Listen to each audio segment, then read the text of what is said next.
At a high level today, what we're going to be doing is recapping our sales transformation business use case and how do we incorporate Google, CRM, hosted voice communications, and how do we really drive that digital transformation vision, kind of what's going on in the space. A lot of people talk about digital transformation, but what does that really mean, right? And with Prodoscore, what we're trying to do is really break it down into bite-sized chunks, and we look at it from an organizational standpoint, and we really focus on sales. We think businesses will have a lot more success driving digital transformation if they focus around sales. So that's kind of what the message is here today. And then obviously with machine learning and AI being such a huge component, a lot of businesses who are trying to go into this endeavor of applying machine learning and AI use cases, we have found that when you refine the use case to a specific business function, it's a lot easier than just trying to have some general use idea that sometimes a lot of these machine learning and these AI use cases, they will fail because they fail to gain adoption within the organization because the people who designed them did not understand the business use case that they were presenting for. So again, this presentation really around sales and driving that transformation and leveraging new technologies to do something different. And again, before we even start, we have to identify what the pain point is. So you really have to understand sales, and you have to understand some of the pain points that sales are joining. Would you agree with that, Mike?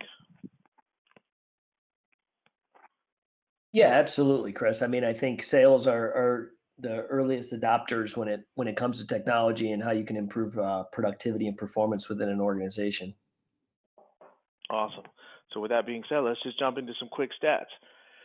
So some really quick stats at a high level for those of you guys who understand how sales works. Most of you guys probably don't even realize this, but most salespeople within an organization, they will last on average about 19 months, which if you think about all these next numbers that I'm about to show you, that's not a very long time for a company to recoup some of their costs. And then the other big factor, what a lot of people don't realize, the average employee, some studies have shown that the average employee is only working about a little less than 3 hours a day. We took a little more conservative approach, and we actually, are pushing this number more because, there are studies that show this about 4 hours a day. So 4 hours a day, average sales tenure is about 19 months. So remember these two numbers, very important. Remember these numbers. The average time, so once you hire a salesperson and you get them in the seat, the average time it takes to get them up to speed is about 10 months, right? So when they're actually producing revenue, I know a lot of business owners think, oh, I'm going to get this guy up in 3 months, and but it takes a while for any human being to learn a product or a service about a business. It does take some time. Now, here's the funny part. Most of the people that you have doing revenue or sales generated functions, majority of them are not going to hit their sales quota. And that's a really hard, pill to swallow for a lot of sales organizations. When you think about it, 60% of them are going to miss their quota, which is huge. And remember that number as well. So when you factor in all the costs and you're doing averages, and if you're doing averages across the company, it's going to cost you about $88,000 a year just in salary costs and all the, commissions and healthcare, just some basic stuff. So this is just average, by no means a means. If you're in LA, New York, Chicago, maybe even Atlanta, these costs can be a lot higher. And again, I'm giving you some numbers for some perspective really quick, because how are we going to apply technology to solve real problems that the organization, and specifically sales, how are we going to help solve these challenges?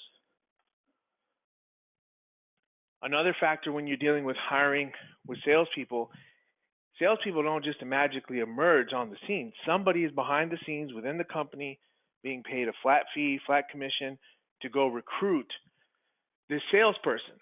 So, somebody has to be paid to do that. So if you think about going back to our first number, 18, 19 months, average tenure,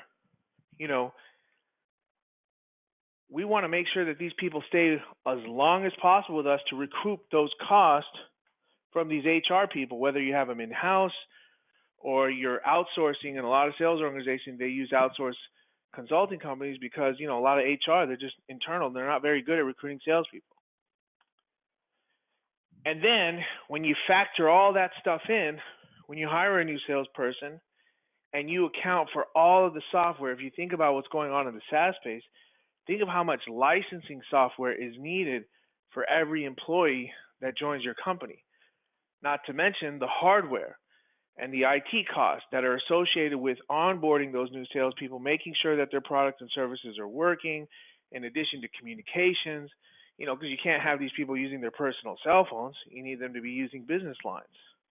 So there's a lot of costs associated from a technology standpoint just to onboard a new employee, even if it's not sales, just any employee in general. There's a lot of costs with all the software, IT, and all the other things that you need for the business. Here's another important factor, and I'm seeing this more and more. Companies are starting to look at office space and what does it cost to house employees, especially in these expensive cities, Chicago, Los Angeles, New York, San Francisco. They're expensive. Office space is getting ridiculously expensive. Even I was just in Austin. Austin wasn't that expensive 5-10 years ago. Now with all the people from California, office space has risen dramatically. So office space is a factor that a lot of people, you have to factor in every time you're hiring an employee, because people don't think about it. Do you need a parking space? Are they going to eat the chips and the sodas and, the internet, the wireless, the electricity? I mean, there's a lot of soft costs and hidden costs associated with having office space for an employee. So when you factor in all those costs that I just laid out, including salary, the office space, the software, the hardware, and you put all those costs together, your average cost to employ an $88,000 a year employee is going to come around about $120,000 a year, right? So that equates to, over a 3-year period, almost $360,000. Now, if you remember that first number I just showed you, you're assuming that the employee is actually going to stay there for 3 years, which is not the case. So that means that those financial models that business people are building around salespeople, they're trying to show that they're getting this great return based on the fact that they're going to stay there for 3 years, when we know that the data is showing otherwise. So the ROI is actually not even that high. Some companies are even losing money because they didn't take in a lot of account into the soft cost. When you factor in other costs, and this is one of my favorite, when you factor in a lot of these other soft costs, like what does it take to hire a new employee from the hiring process, and if you lose one and you're losing all that ramp period and the revenue that you're going to lose, you're actually losing even more money. And then let's assume that people actually use the CRM and are actually entering data into the CRM, and let's say they do, let's say they do 12 calls a day and send 12 emails a day, which is really low, right? And if each activity takes them 2 to 3 minutes to log into the CRM, and if you have them doing manual data entry into the CRM, those are some additional costs that are going to be spanned over a year, assuming that they're actually even using the CRM. So either way, you lose. So if they are using it and they are entering data manually, you're paying for that data manual entry, when by all technology standards it should be automated, and it's not. So when you factor in all those costs, and as I mentioned earlier, your ROI on salespeople is much, much lower. So what we're saying here today on this call is we're trying to say, look, there is a better way to improve a lot of those numbers. And what we have found through a lot of the studies, a lot of the research, and even our own personal experiences, is that we have found that there is a much better way to actually improve. And it's very logical, but a lot of people don't actually ever think about it, because all of those things will actually stem from this one basic concept. And that really comes down to embracing remote work. Because what we have found when it comes to embracing remote work, and letting employees work from home, not only are you getting rid of a lot of office space costs, but you're actually improving the tenure of that employee. So instead of them working for you for 18 months, and that number has a huge impact on the overall ROI. If you let employees work from home, the average tenure of an employee is going to go much, much higher. And not only is it going to go much higher, but you can actually hire people in areas for less money. And all the studies show that. If you go look at some of these reports on it, I think there's one from Stanford that they just did one. You can hire people in markets like Boise, Idaho, where you don't have to pay them $100,000 a year. And they're going to stay longer. And by doing those types of things, it reduces your costs dramatically. And a lot of companies still don't embrace remote work. They might do 1 day a week. But I have seen costs, and we'll show you a case study right now of a company. They just got rid of all their office space together. They even got rid of all their shared office space. But by embracing remote work, but here's the thing about remote work. In order to have a fully remote workforce, you got to have the right technology.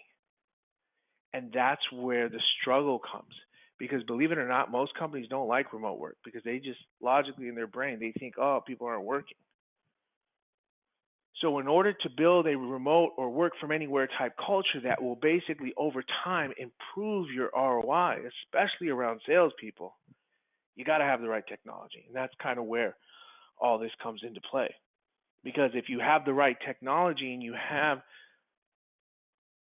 the right environment, the right culture, and look at all the studies online, remote work is everywhere. It's still less than 10% of the workforce that are actually doing it on a daily basis.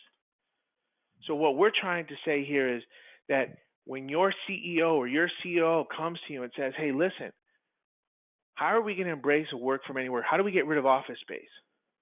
How do we reduce headcount for unnecessary work that we're not even using anymore? A lot of companies aren't even ready to embrace a work from anywhere culture. So what we're doing here is we're going to focus really around the technologies around email, collaboration, specifically around G Suite, CRM. It could be any type of CRM as long as it's in the cloud. It could be Salesforce, Zoho, Copper, Sugar. And then communications, our biggest partner obviously is Vonage. We work very closely with them because they're a cloud communication provider. You know, we really try to say, okay, look, here's how we put it all together. And perfect use cases, you know, Google just did a case study with us with Vonage. They use Salesforce. They were able to improve productivity by 20%. And these are data and numbers that we just had. And I don't know if anybody saw the Microsoft report. Microsoft just talked about how they shaved 1 day and let employees work 1 day a week from home in Japan. It wasn't even in the US. And they saw tremendous productivity gains. I questioned that report because I don't even know how they measured it. But what if you let people work from home 5 days a week? And Vonage, not only did they just do all this stuff and with their work from anywhere policy, they actually got rid of their office space, a lot of their office space. So this is a company that is really trying to embrace and change their culture. So with that said, I'm going to turn this over to Mike, and I want you guys to just see, and again, because I'm conscious of time, and again, this is a very condensed version, very condensed, it's underestimated, of what we're doing at these road shows. Like this is what we're talking about, the future of work, and what does it mean? And starting with the sales organization, don't try to tackle the whole company. So I'm going to change this over to Mike Perrone. And then I'm going to let him kind of take control and let him show us what he's been doing and how he manages. Because the biggest thing with remote work is trust. If companies don't have trust, remote work doesn't work. But you also got to have the right technology. So Mike's going to show you with the right technologies in place, how he leverages and uses his remote work sales team, because he's got a nice little decent sized sales team, and how he operates. So Mike, go from there. Thanks, Chris. Can you see my screen? Yep, I can see it. Chris, you there? You can see Yeah, it? I Oh, can hear you. wonderful. Yeah, I can see All it. right. Yep. Thanks, Chris. Thanks for the introduction. I think you hit it. Oh, awesome. I think you hit it on the technology exists today to gain, I think a key word is, you called it trust. I like to call it visibility, right? With visibility into your organization, you really, whether you're sitting with them in an office or they're working, remote, with visibility into all of the tools we'll show today, you can have that trust that they are performing at the level they need. And what I found, using this product over the last couple of years with office employees and remote employees, is that the remote employees are just as productive, if not more productive than the office employees, not having to sit in traffic, get distracted with coworkers and so forth. So what we're looking at here is, I'm going to provide a quick 5-minute, demo of what our solution provides. So what we're looking at here is our dashboard of our organization. Now we've got 9 employees in this view. All 9 of these employees work remote. Some are in Chicago, some are in California, some are in St. Louis. So they're working all over the country, and I have visibility into their productivity. So what we've got here is you've got your timeline. I've got it set from October 1st to 11/5. My organizational score is a 72. Now I can see an increase in productivity over that period prior to that. So it's measuring the previous about 33 days versus the current 33 days, and I'm showing a 4% increase, which is good. It's showing I'm increasing performance. Work, you can get a nice snapshot of your employees. Previous company I used Prodoscore with, I had about 50. It provided unbelievable visibility into above average, productivity within average, and then below average. So what we want to do, let's say we want to take a look under the hood and actually, measure employee performance. We're able to dive in and see over this time period, 10/1 to 11/5, what their productivity score is. And what I love about the score is, Chris, it's something within a few minutes I can, within a few seconds I can digest with an email of performance as a nice indicator to really, dive into an employee's, productivity to, provide, necessary coaching. So, for example, if we look at my organization, you can see I've got Matthew and Cooper, 100% gain, 49% gain. Those are actually new employees that just came on board, so you're likely to see a high increase. And then you've got the other folks that have been on. And what's really interesting to see, we're measuring thousands of data points daily from their email, their phone, their CRM. And to think that over a 33-day period, measuring 33 days versus the prior 33 days, to see only a 1%, 0% increase just shows how steady my team is. Now, when I use this in a previous life, to kind of go with your slides earlier about retention, this was one of the best tools I used for retention, because what I would see when I would measure 50 sales professionals on here, I would see 20, 30, 40% decreases in activities. And those were key indicators for me and my leadership team to have coaching conversations. When you think about it, if their productivity drops 33% over a given time, that means they're working about a third of the time they were previously. So really great indicator to improve employee retention, to help with some of those statistics that you talked about. Now, let's say we want to dive deeper into an employee. Let's look at Halloween here, Thursday the 31st, right? And I want to take a deep dive on Ben's performance. I'm tying into all the Google, the G Suite applications like Google Drive, Calendar, emails, chat lines, and you can see the performance and the activity levels used with all those different tools.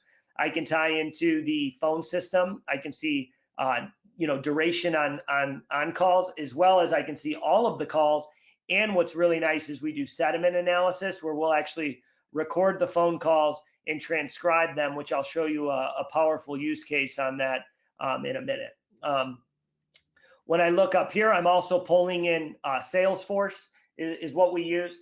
From an adoption standpoint, one of the things we see a lot of the time is companies invest heavily in Salesforce, but they're not getting the bang for their buck that they expected.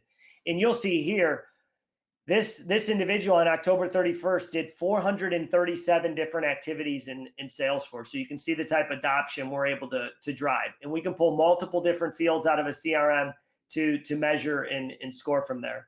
What you're looking at here, and this is that visibility we were talking about. You can see this is your EKG line, the heartbeat of an employee throughout the day. I can see how they trend throughout the day, what tools they're using throughout the day, all the way across. So you can see a snapshot. Now, whether I'm sitting next to that employee in an office or that employee's working remote in California, you're able to see everything that sales employee is doing throughout the day and provide you superb visibility into their performance across all of the different business applications that they're using that day. And so what you're doing is you're taking all of these different outputs and it's scoring them. So that day he scored a 94, which if you look at some of the activity metrics and how his performance, you could see why he was scoring so high. So that's the scoring piece of it and the visibility.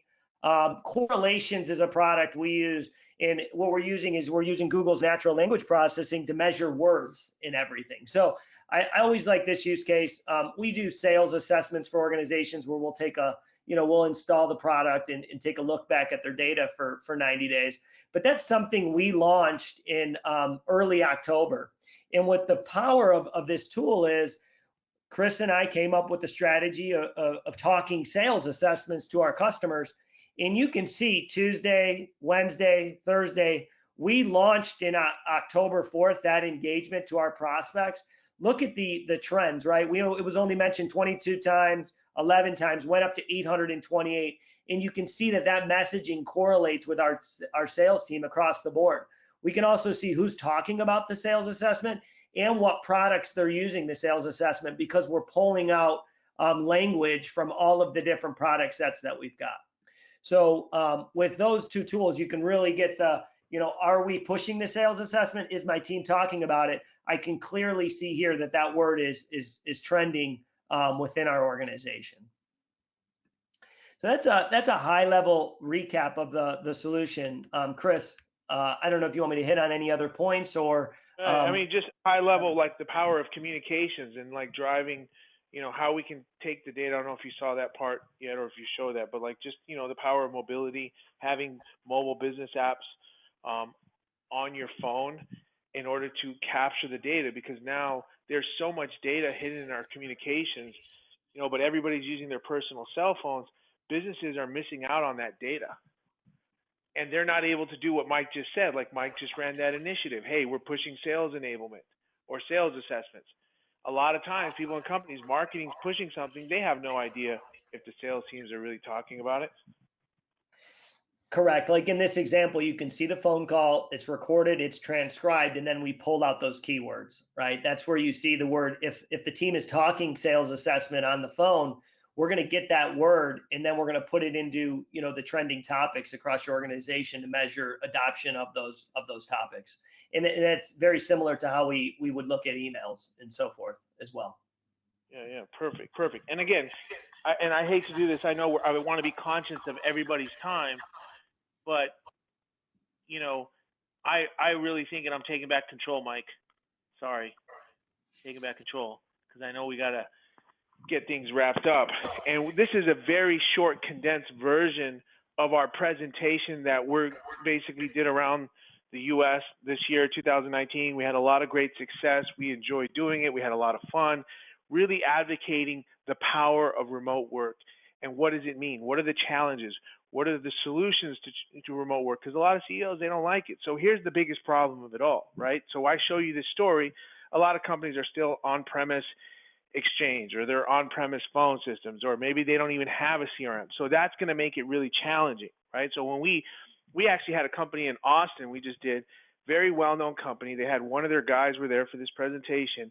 He came up to us, very well-known company, came up to us and was like, man, I need you guys to come talk to my boss because there's no reason we should be in the office, right? He's like, I want to be working from home. I want to do this. Right? I mean, think about that. Employees coming, it's like they make it, and he knows he doesn't have to be in the office. He wants us to come talk to their boss. because he would love to be like this. And so what we do is we work with a company called Upcurve Cloud. They're our partner because, again, what we realize is there's a whole process to making something like this happen. There's a whole engagement. It just doesn't happen overnight. And the easiest thing we found is when companies are already on G Suite or looking to move to G Suite, that's like the easiest thing for us to work with, right? Do we have Office 365? Absolutely, right? But Google customers are typically a little more fast moving. So we have a whole timeline working with Upcurve. Upcurve will work with the phone provider. Hopefully you work with Vonage, and if you're using Salesforce or Copper or Zoho, whatever. So we have a managed service provider who helps take you through this transition. And Vonage is actually their customer. They have a lot of big name companies that it's their customers. And they actually just did, let me see if they're on the next slide. So they just did a big 10,000 user company, did a Google case study. Vonage was the phone provider.